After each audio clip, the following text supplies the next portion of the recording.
Hello WhatsApp ভাই brother, কি অবস্থা সবার? আশা করি সবাই ভালো আছেন। আপনাদের দোয়া ভালোবাসায় আমি অনেক অনেক ভালো আছি। তো নিউ ব্লগে আপনাদের স্বাগতম। আর ব্লগটা হতে যাচ্ছে ডাব নিয়ে। তো ভিডিওটা ফার্স্ট টু লাস্ট পর্যন্ত না দেখলে বুঝবেনই না ভিডিওটা কেমন হয়েছে।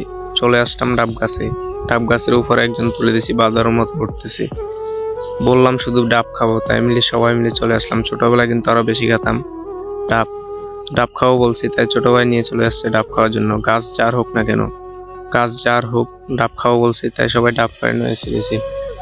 তো অবশেষে ডাব ফাড়া শেষ, ফাড়ায় খাওয়া শুরু স্টার্ট করলাম। ডাবগুলো কিন্তু দেখতে অনেক সুন্দর ভাই, ডাবের সাইজটা কিন্তু অনেক সুন্দর। খাওয়ার সময় দেখি একটা মুরব্বি চলে এসেছে ডাব খাওয়ার জন্য, তাকেও দিয়ে দিলাম দুইটা। যেহেতু ডাব তো আমাদের না, এই রে ভাই খাইতে কি মজা ডাব, দেখতেই তো পারছেন অনেক সুন্দর লাগছে। কিন্তু ছোটবেলায় কিন্তু আরো অনেক চুরি করে খেতাম, এখন কিন্তু তেমন আর খাওয়া হয় না। তো ডাবগুলো কিন্তু খাইতে অনেক ভালো লাগছে। আর ভিডিওটা কেমন হয়েছে সবাই কমেন্ট বক্সে জানাবেন। তো একটা কথা না বললে নয়, আপনাদের কাছ থেকে কিন্তু আগের মতো সাপোর্ট পাচ্ছি না। সবাই আমাকে সাপোর্ট করবেন, বেশি বেশি করে সাপোর্ট করবেন।